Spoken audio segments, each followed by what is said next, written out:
Fala galera, Dizascope, Douglas Gonçalves por aqui, como é que vocês estão?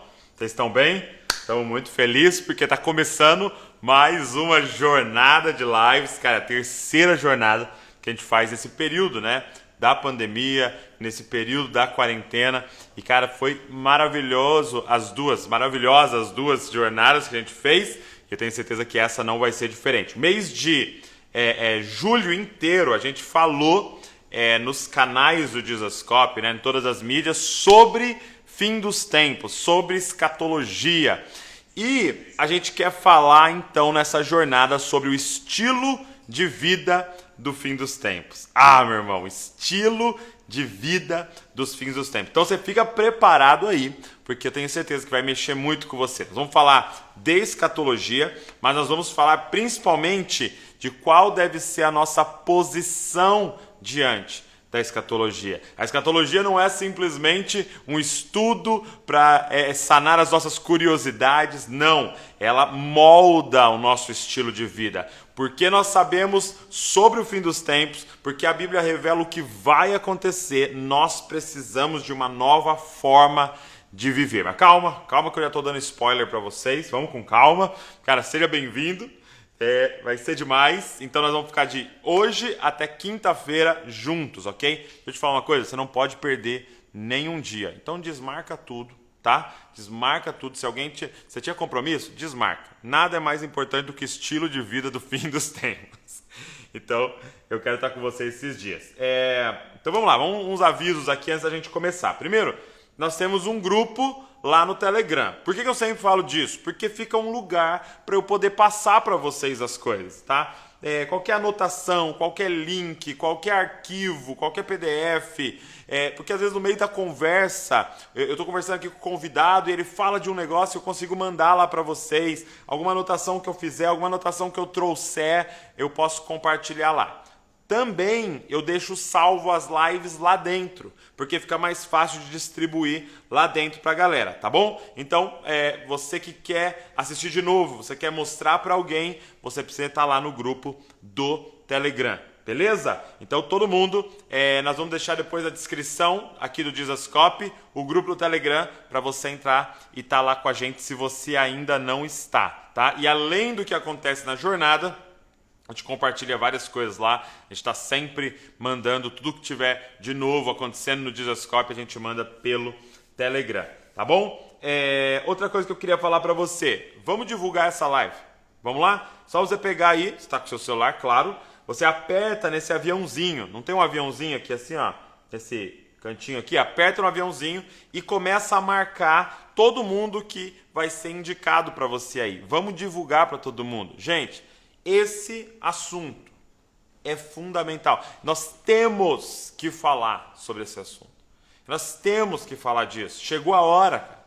Nós fomos despertados nesse tempo para falar desse assunto, sobre escatologia, sobre fim dos tempos. Como igreja, nós temos que levantar esse assunto. Então vai ser muito importante. Então que você seja esse propagador das boas novas, da boa notícia, do evangelho, ok? E agora, de forma muito simples, clica nesse avião e já começa a compartilhar com todo mundo para o máximo de pessoas possível estar aqui com a gente nessa noite, na nossa conversa sobre o estilo de vida do fim dos tempos. Olha só, como a gente sempre faz, tá? Para a gente não perder o costume, eu vou sortear algo para vocês. E nesse primeiro dia, eu vou sortear a Bíblia comentada por... E aqui você coloca o seu nome. Então você conhece o nosso projeto, né? A gente crê que todo cristão deveria ter uma Bíblia comentada por ele. Então a gente selecionou 50 textos bíblicos e você vai então ter o texto desse lado aqui, tá vendo? E esse lado em branco para você fazer as anotações, para você fazer os seus comentários. Então é a Bíblia comentada por você. Então hoje eu vou sortear um desse aqui, beleza? Então fica até o final que eu vou falar para você como que você vai fazer para participar. Mas é lógico que eu deixo para a galera que fica até o final, porque é a galera mais engajada de todas. Então no final eu vou sortear para vocês isso aqui.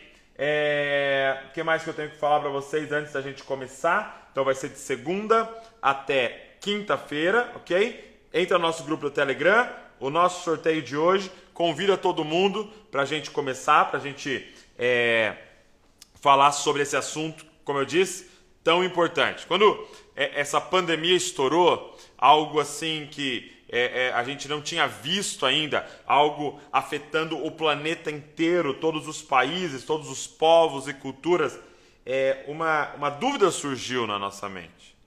Seria esse o princípio das dores? Seria esse já início da grande tribulação? O que é isso que está acontecendo? E aí algo maravilhoso aconteceu.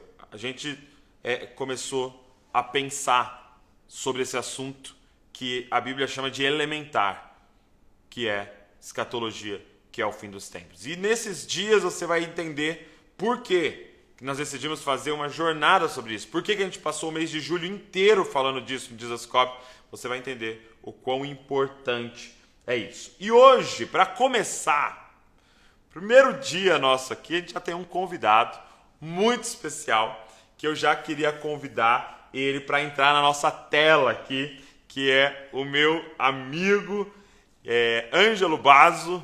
E aí, meu irmão, como é que você tá? Você tá bem? E aí, meu querido? Grande Douglas! Que alegria, mano. Obrigado, viu? Por mais um dia estar com a gente aí, mais um dia disponibilizar seu tempo e aquilo que Deus tem construído em vocês aí. Cara, estar junto com você é sempre uma alegria para mim e, cara, minha vida tem sido transformada por meio da comunhão que eu tenho com você, então, para mim é só alegre, ganho, sou feliz e estar com você é maravilhoso. Que legal. E é muito bom porque a recíproca é verdadeira. Eu gosto de dizer assim, nossa vida é melhor porque a gente conheceu vocês. Eu conheci você, a Carol, nossa família é melhor, nossa vida é melhor, nossa comunidade aqui é melhor. Isso é maravilhoso, cara. Isso é muito bom. Que bom, que bom. Deixa eu te fazer uma pergunta para a gente começar. Vamos lá. Eu queria começar do início mesmo. Como é que você definiria esse termo? Porque a gente colocou o título, né, o tema da jornada, estilo de vida do fim dos tempos. O que a Bíblia chama de fim dos tempos? Como é que você define isso? Bom, em primeiro lugar, eu faço uma diferença entre fim dos tempos e últimos dias. Últimos dias é aquela terminologia que algumas pessoas vão utilizar para se referir ao período que vai entre a primeira e a segunda vinda de Jesus. Ok. Então, todo esse período ele é entendido como os últimos dias. Então esses 2000 anos são os últimos dias. Últimos Ok. dias. Mas o fim dos tempos seriam os últimos momentos dos últimos dias. Então, quando Jesus diz assim, eis que estou convosco todos os dias, até a consumação dos séculos. Esse termo, em algumas versões, pode ser traduzido como fim dos tempos. Ok. Então, essa expressão fim dos tempos, ela se refere a um tipo de dinâmica, a um tipo de maneira que a história vai se comportar nos últimos anos antes da volta de Jesus, especificamente falando, os últimos 3 anos e meio antes da volta de Jesus. Não se limitam a esses, mas são principalmente esses. Entendi. Muito bom. E aí, o que a gente gostaria...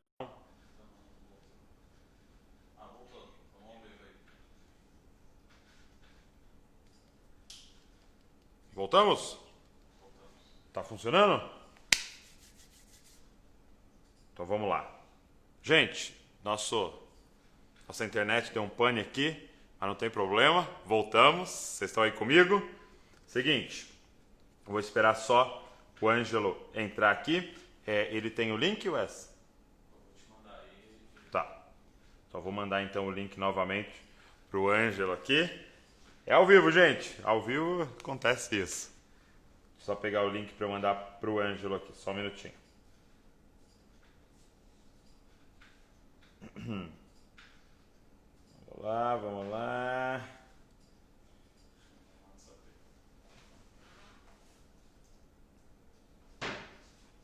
Ok. Enquanto isso, já pega aí, aperta no aviãozinho, já começa a mandar para todo mundo. Deixa eu te falar, no meio da entrevista, no meio do nosso bate-papo, da nossa conversa, tira um print da tela, posta no seu stories, ok? E escreve aquilo que mais mexeu com você durante esse nosso tempo aqui. Escreve uma frase, alguma coisa que mexeu com você durante esse tempo nosso, tá? Então, fica aí, ó. Tira um print da tela em algum momento, tá? E aí você vai pegar e colocar no seu stories, marca a gente pra gente poder repostar você e escreve algo que mexeu com você nessa live, beleza? Só mandar aqui pro Ângelo para ele poder entrar de novo.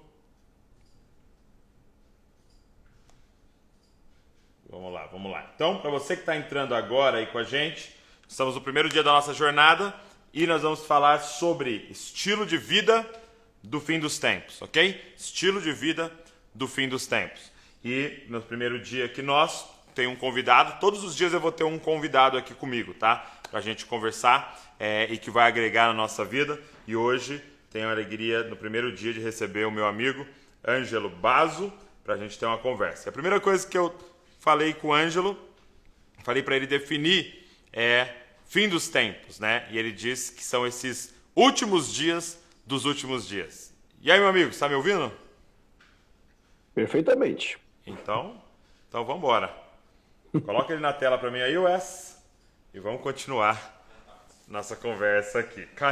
Caiu toda a internet aqui. Eu fiquei espantado, o inimigo tá furioso. Furioso, mano. A live muito pesada. Então vamos lá.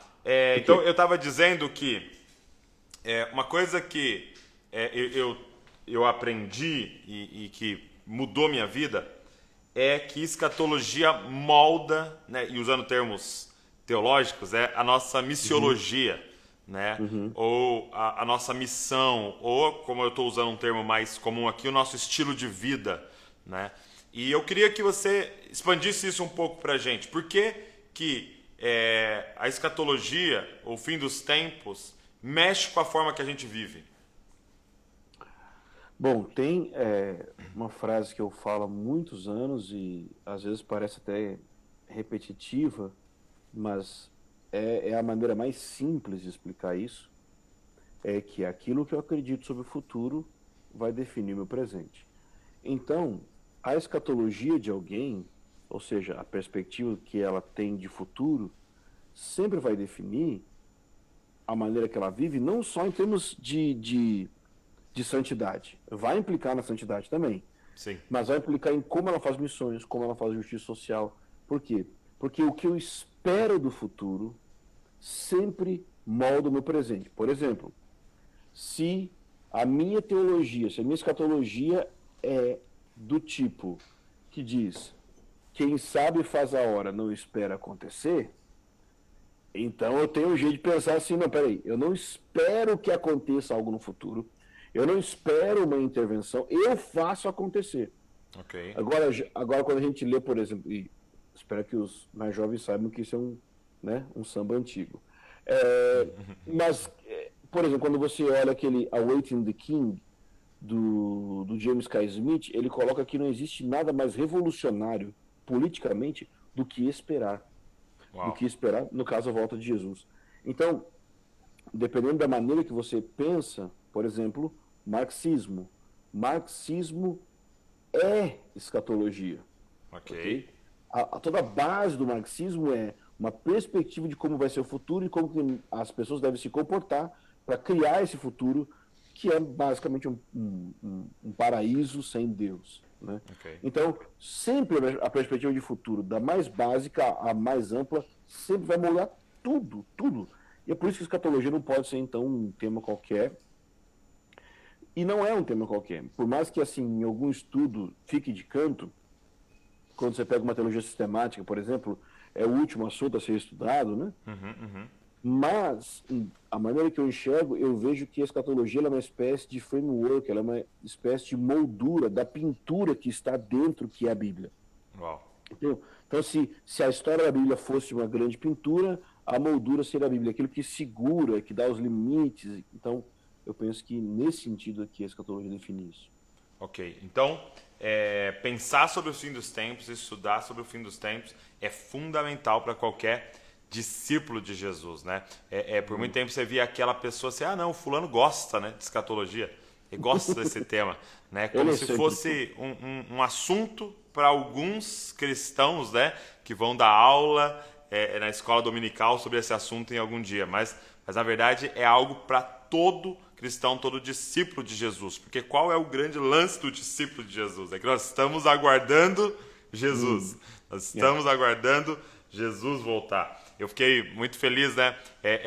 A gente está distribuindo o livro do Vitor, né? Livro infantil, né? Jesus em breve virá.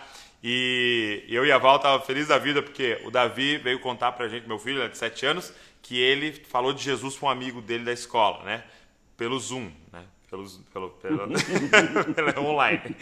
E aí ele falou ao amigo dele, ó, deixa eu te falar uma coisa, Deus criou o homem. Foi Deus que criou o homem, e deixa eu te falar, Jesus vai voltar e ele vai governar sobre toda a terra. Então, isso, sendo formado em uma criança, vai formar o estilo de vida dela. Agora, nesse primeiro dia, Ângelo, eu queria que você falasse um pouco pra gente, porque é uma mensagem que vocês carregam que queima no meu coração, sobre o papel do precursor nisso, então. Se nós estamos aguardando ele vir, tem uma galera, uma geração, discípulos que vão preparar esse caminho para ele vir, né? E eu queria que você falasse um pouco sobre isso com a gente hoje.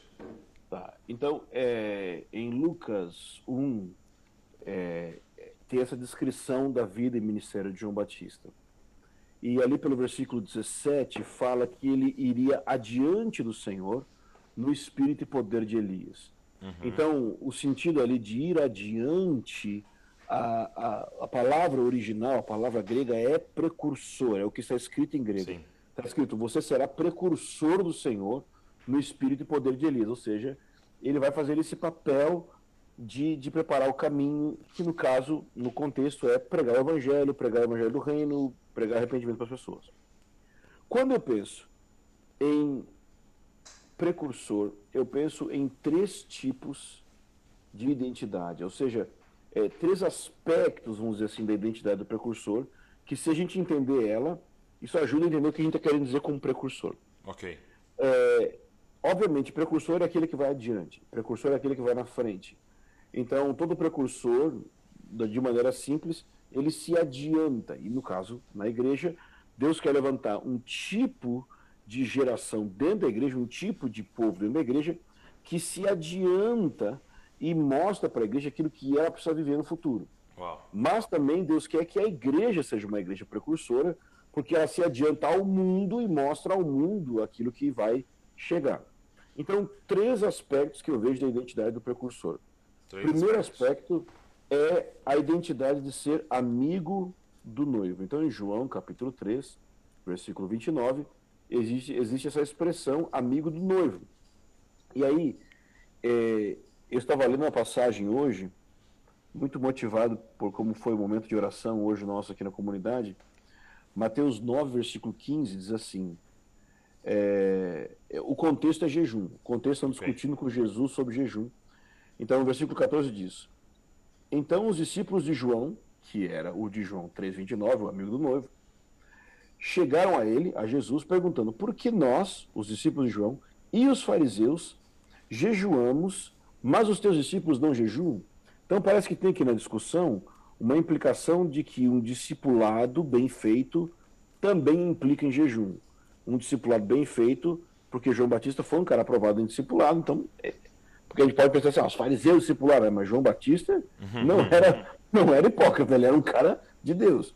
Aí Jesus, no versículo 15, diz, Jesus lhes respondeu, por acaso os convidados do casamento podem ficar tristes enquanto o noivo está com eles? Mas chegarão dias em que o noivo lhes será tirado e então jejuarão. O que acontece? Existe um termo aqui nessa passagem que em português não é tão claro. Essa expressão, na minha Bíblia, fala convidados para o casamento. A palavra convidados não está ali. A palavra que está no lugar de convidados em grego é huios. Então, assim, não tem nada a ver a palavra com convidado, é huios. E a segunda palavra tem a ver com casamento. Então, se você juntar essa expressão de casamento com huios, o que você tem é padrinho.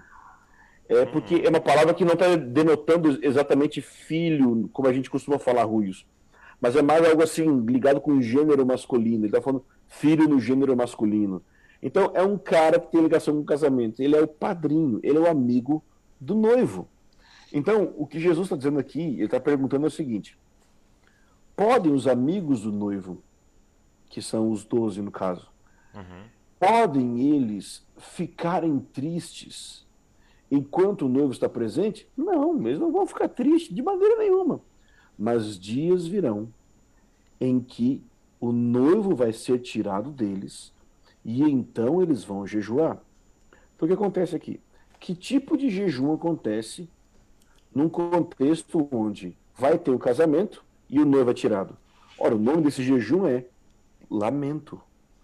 Por quê? Porque ia ter um casamento, imagina assim, um casamento e a noiva já está lá no altar e de repente o noivo é chamado para ir para a guerra em cima da hora. Uau. E não tem o casamento. Ou qualquer coisa desse tipo, que o noivo não vai estar no casamento e que acabou o casamento, acabou assim, no sentido que não vai ser agora. Pelo menos. Que tipo de Aguardando. tristeza que tipo de tristeza a noiva sentiria? E talvez essa noiva sentiria uma tristeza tal que ela iria ficar sem comer, que ela iria entrar naquilo que a gente biblicamente fala: bem-aventurados que choram, porque serão consolados. Esse choro é um lamento espiritual. Existe Ok. lugar na espiritualidade cristã para o lamento, não o lamento de reclamar da vida, mas o lamento de uma saudade da presença física de Jesus. Então, assim, quando eu comecei a pensar nisso, eu lembrei das conversas que a gente tem tido, como você tem me ajudado na minha vida para eu definir coisas na minha vida pessoal. Eu falei: Deus, eu creio que sua presença é a verdade mais importante, mas esse versículo fala sobre a presença da tua ausência. E o que que os discípulos deveriam de sentir? Então, existe esse aspecto que o amigo do noivo, ele sente falta da presença física de Jesus. A Ele presença da sente tua ausência. e que a gente começa a pensar assim: nossa, talvez é por isso que, ou um dos sentidos, pelo menos, que o Espírito Santo é o consolador. Não é o consolador para não sentir mais falta de Jesus, mas existe esse contexto onde ele me ajuda na tristeza enquanto Jesus não está presente. E aí, uma coisa que isso liga diretamente com João 3:29 que eu falei antes, que são os amigos do noivo, que eles dizem: a noiva pertence ao noivo. Então, é alguém que ele entende: não, peraí, a igreja não é minha, a noiva não é minha, a Sim. noiva pertence a Jesus, mas ele está sofrendo porque o casamento não aconteceu ainda. Então, o primeiro aspecto de um precursor tem a ver com um tipo de coração. Não tem a ver com uma ação ainda, mas é uma experiência do coração, onde ele percebe a falta de Jesus, ou, como a gente falou, a presença da ausência de Jesus, e por causa disso ele jejua. E aí é que vem algo importante. Não é só jejum de ficar sem comer, mas eu acredito que quando um discípulo de Jesus entende as implicações do que é sentir saudade de Jesus, ele vai ter um estilo de vida de jejum. Muito E bom. o resumo do que é um estilo de vida de jejum é aquela frase que eu gosto muito, que é: outros podem, você pela graça de Deus não. Então, assim, não é abandonar pecado, mas é abandonar aquilo que é lícito em prol de uma causa maior. Então, esse é o primeiro Uau. aspecto. Eu vejo que tem essa questão do coração, da paixão e tal. Então, então quando você olha para a vida de João Batista, você vê claramente isso, né? É esse abandono também de coisas lícitas, né? Para agir de forma violenta, vamos dizer assim, né? Espiritualmente em relação ao reino de Deus, né? E, cara, isso é muito forte e era disso que eu gostaria de trazer para a galera hoje, de tipo assim... Legal, nós queremos responder a pergunta como andar em santidade, como vencer pornografia, vencer o palavrão, vencer a imoralidade, vencer, sei lá, o orgulho e tal. Isso é muito importante. Mas, cara, eu queria durante esses 4 dias falar sobre o passo além disso, né?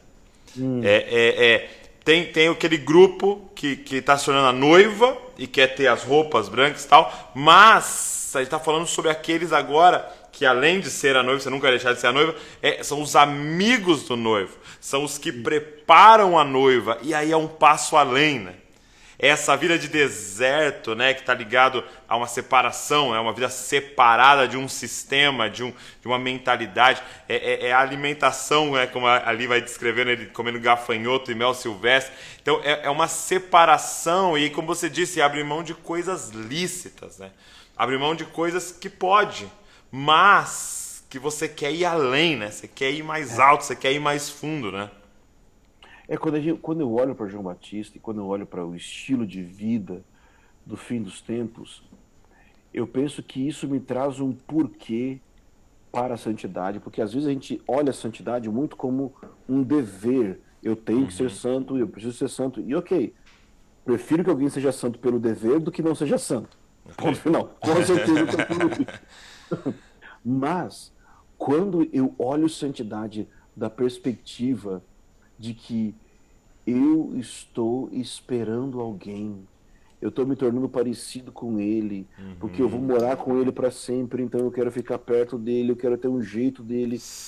Nossa, isso Uau, traz sentido, por quê? Porque torna a santidade relacional e não só de ação externa, mas tem a ver com uma relação que eu tenho com ele. muito bom, muito bom. Então, o primeiro aspecto do precursor, do estilo de vida do fim dos tempos, é um amigo do noivo, né? Isso. Então esse é o primeiro, que tem a ver com o coração.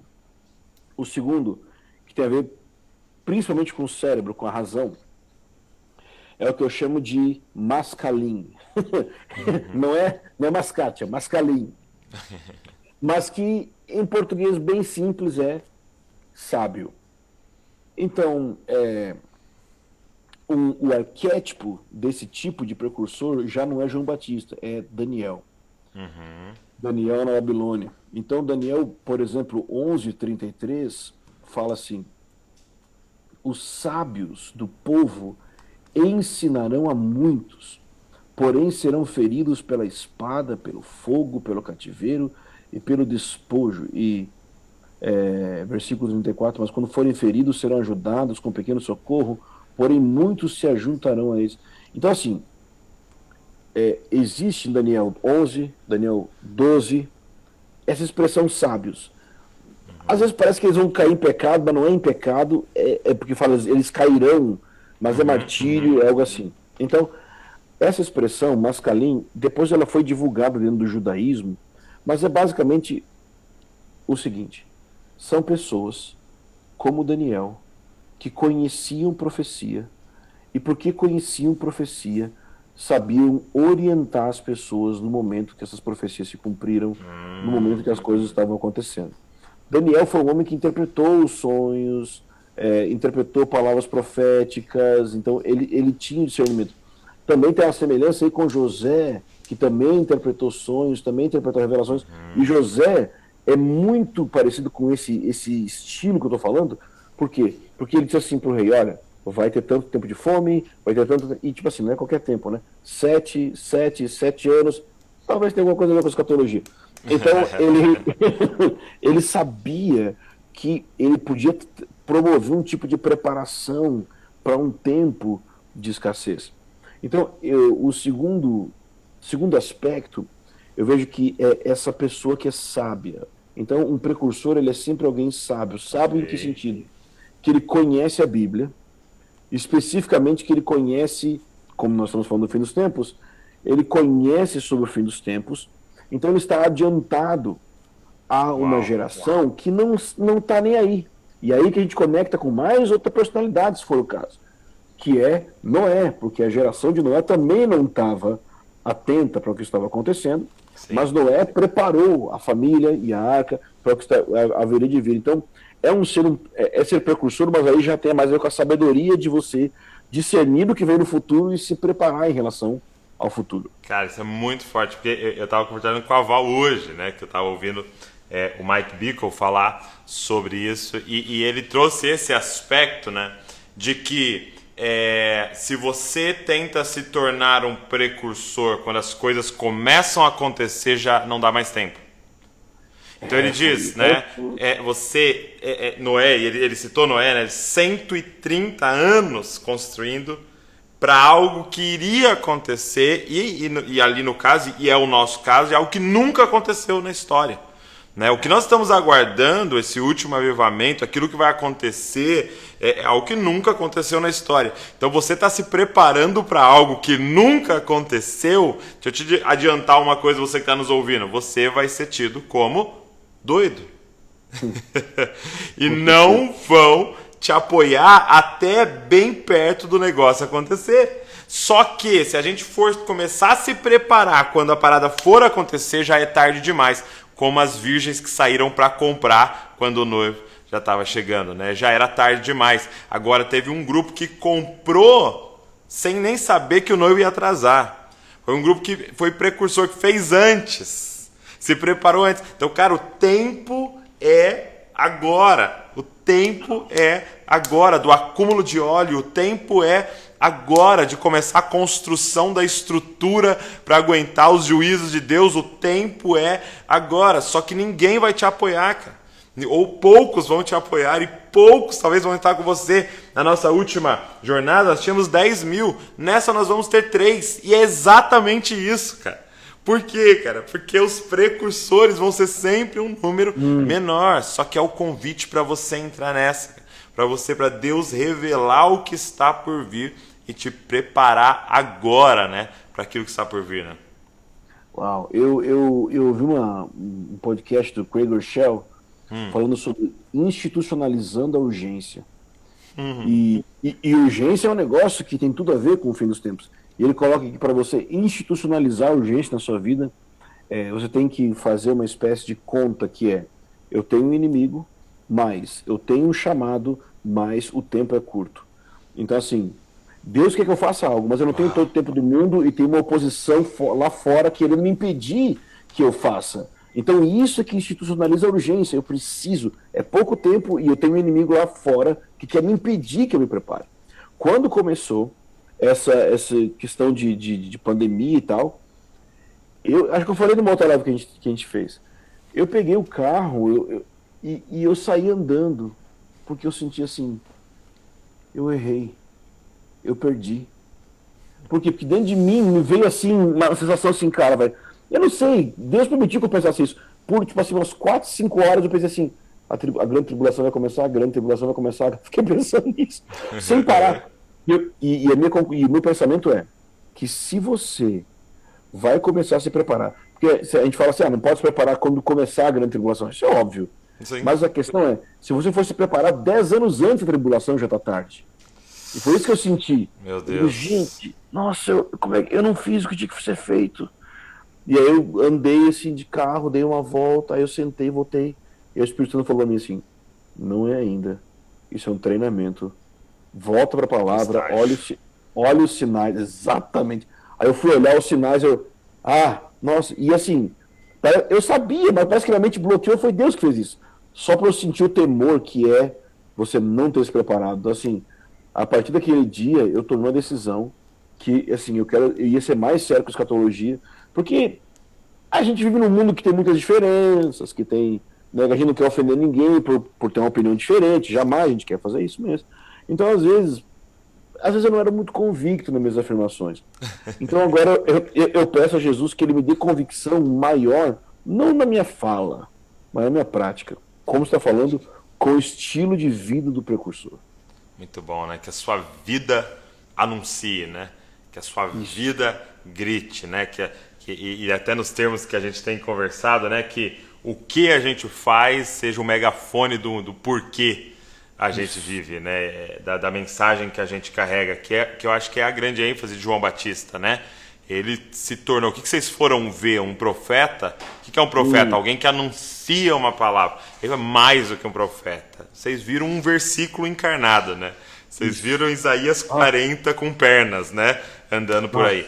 E eu acho que esse é o nosso grande desafio. A gente quer falar disso aqui, de se tornar uma palavra, de se tornar uma profecia, né? E sabe, Ângelo, eu acho que se eu pudesse ir traduzindo para a galera que está aqui, quando a gente começa a falar disso, dessa preparação, não cabe mais perguntas do tipo, eu posso ouvir música do mundo? Entendeu? É beijo de língua, pode ou é só... não cabe mais as perguntas. Namorar um não crente que é assim, todo certinho. Não cabe mais as perguntas, porque a gente já está fazendo outras perguntas de, cara, o que eu tenho que fazer para estar preparado como amigo do noivo, para contribuir na construção da igreja. São outras perguntas, cara, que a gente tem que começar a fazer, cara. A pergunta não pode ser mais qual é o mínimo que eu tenho que fazer para ser salvo. Exato. A pergunta tem que ser assim: eu ser celibato vai pegar mal porque eu não quero casar, porque eu quero me preparar. Eu doar meus bens para os pobres vai pegar muito mal porque eu quero viver totalmente para ele. Essas coisas que teriam que ser as perguntas. A gente teria que estar estressado dizendo assim para os jovens: não, calma. Quem sabe você casa. Não, você não. Você pode ser mártir, não, você seja empresário. Aí, sabe, a gente tinha que tentar. Não, mas quem que está querendo ser mártir? Quem que está querendo. Então, assim, é isso que tem que ser a conversa a partir de agora. Uau. E o terceiro aspecto que eu penso que tem a ver com o estilo de vida do precursor é o que eu chamaria de atalaia. Então, deixa só eu retomar, então. Primeiro, o amigo do noivo, e você disse que tem a ver com coração, né? Isso. Com coração. Segundo, Mascaim, sábios, né? Mascalim, sábios conheciam profecias e se preparavam a partir disso, e tem a ver com mente, né? Isso. E o terceiro? E o terceiro tem a ver com a prática, que é o atalaia. Ok. Então, em Lucas, capítulo 21, a partir do versículo 34, diz assim: cuidai de vós mesmos, não aconteça que o vosso coração se enche de devassidão, embriaguez e preocupações da vida. Meu Deus, que versículo. E aquele dia vos surpreenda como uma armadilha, porque ele virá sobre todos os que habitam na face da terra. E daí ele dá a conclusão. Vigiai, pois, orando em todo o tempo, para que possais escapar de todas essas coisas que haverão de acontecer e ficar em pé na presença do Filho do Homem. Então ele fala sobre vigiar e orar. Então são duas coisas que andam juntos. Vigia, varão. Vigia, varão, vigia. Vigia na terra. Essa expressão de vigiar, ela tem uma conexão com a atalaia, tanto de Ezequiel quanto a atalaia de Isaías, né? Ó Jerusalém, sobre os teus muros coloquei atalaias, que dia e noite eu vou ficar lá. Então o que o atalaia fazia?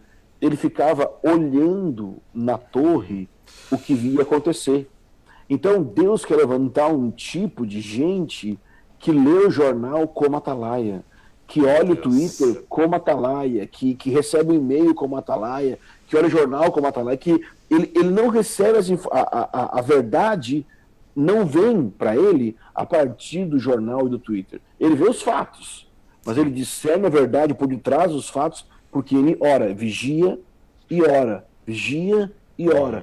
Então ele tem a vigilância porque ele percebe o que acontece no mundo ao redor dele, ou como os filhos de Issacar, eles discernem, né, as estações, eles percebem, mas eles fazem isso num contexto de oração.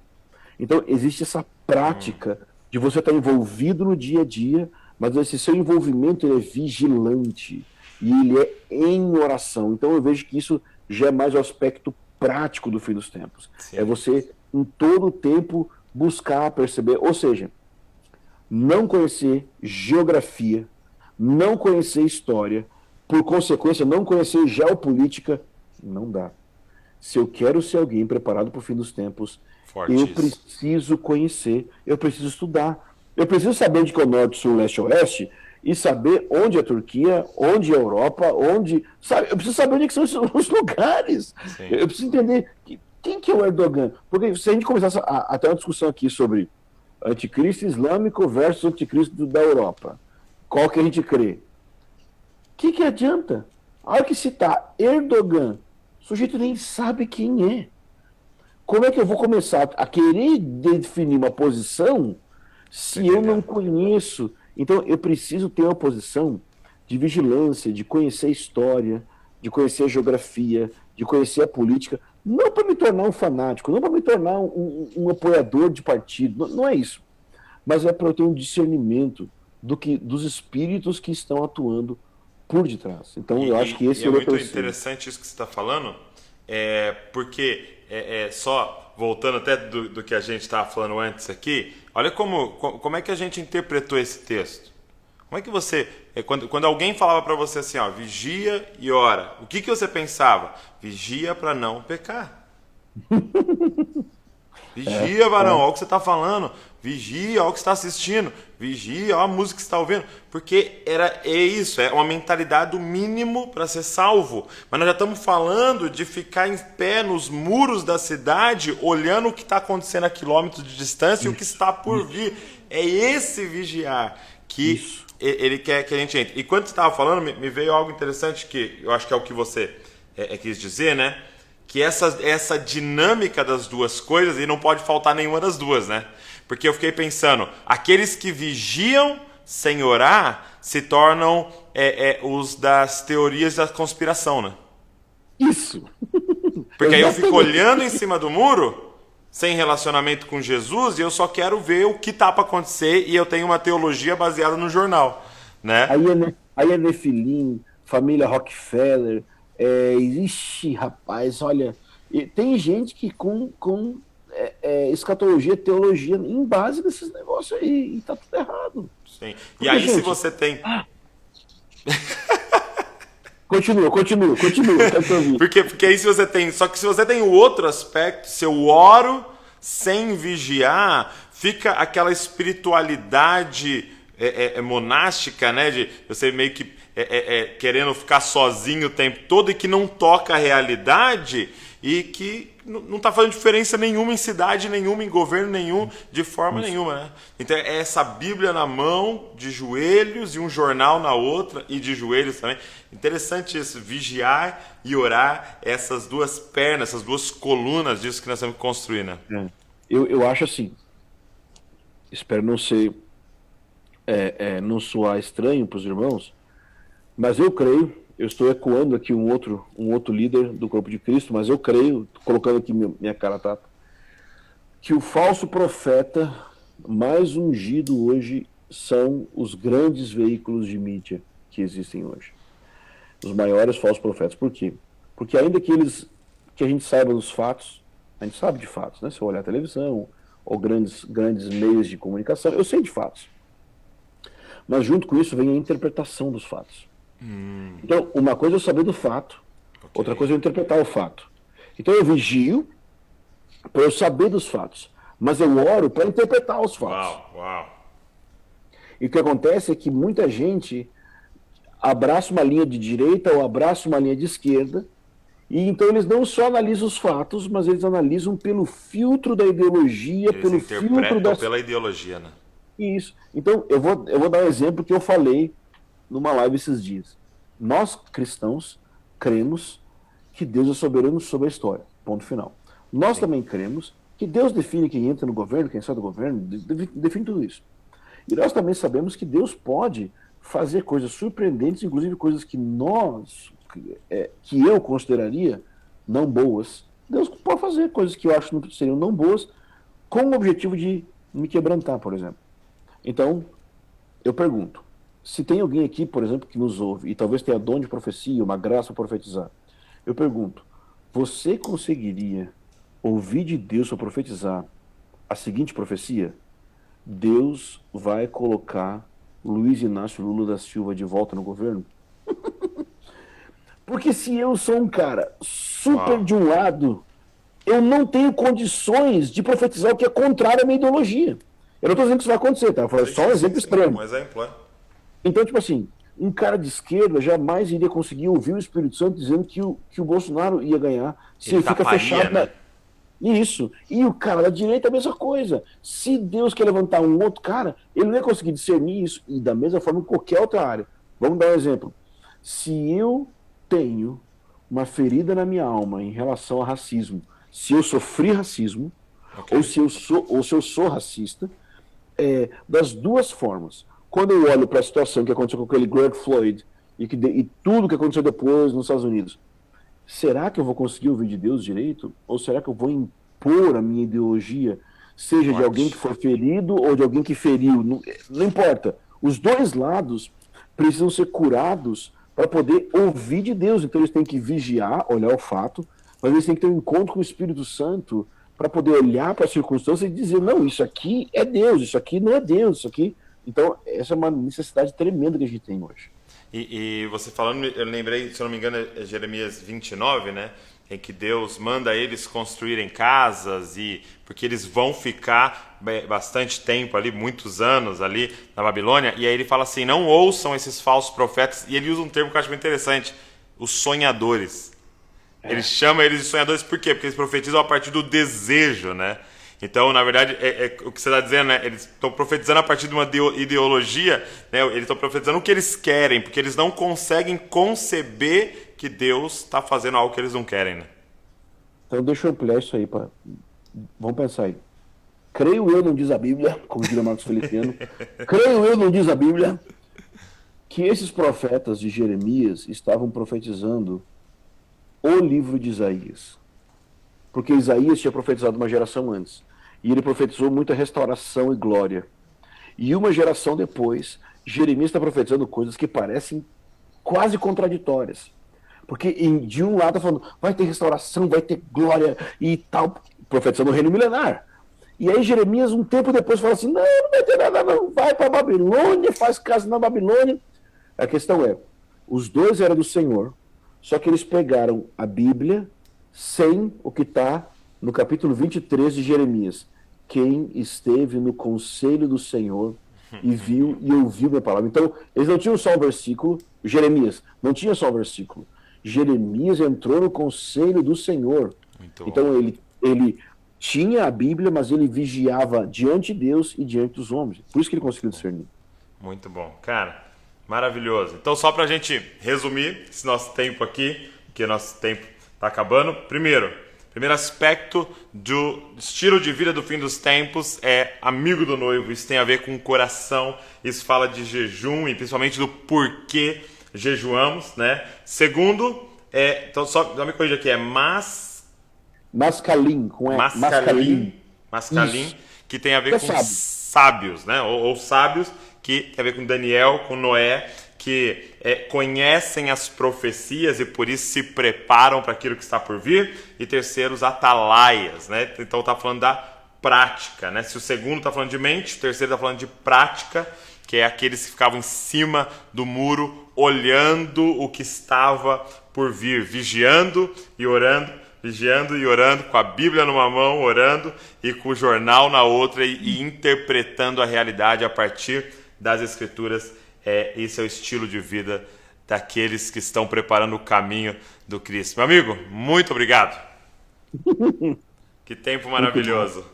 Muito bom.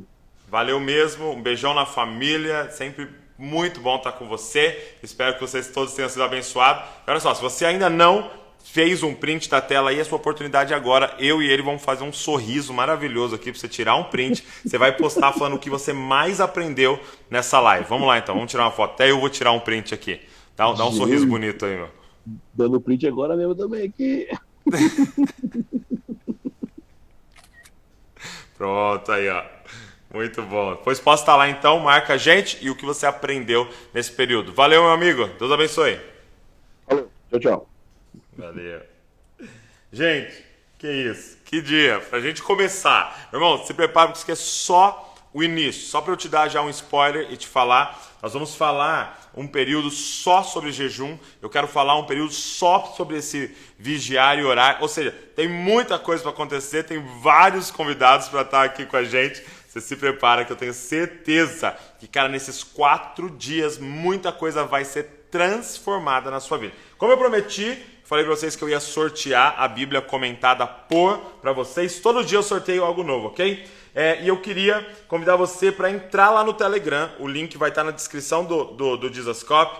Entra no nosso grupo do Telegram, porque lá eu mando tudo para vocês. Inclusive, essa live salva eu mando lá no Telegram para vocês poderem assistir de novo ou mostrar para alguém, tá? Lembrando que amanhã, 10 da noite, nós vamos estar aqui de volta. E eu quero falar para vocês como é que faz para ganhar isso daqui, ok? Mas antes, deixa eu ver quem tá com a gente. Ó, o Tony. Tony tá aqui, já mandando um foguinho aqui abençoado.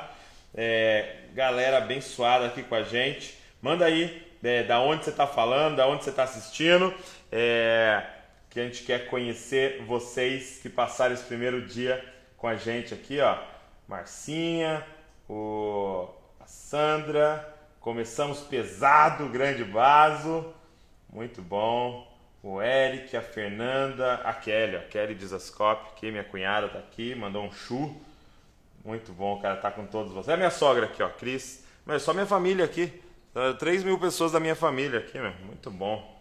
Felipe, a galera abençoada com a gente aqui. Lembrando que amanhã, 10 da noite, a gente está de volta. E olha só, se você quer ganhar a Bíblia comentada por...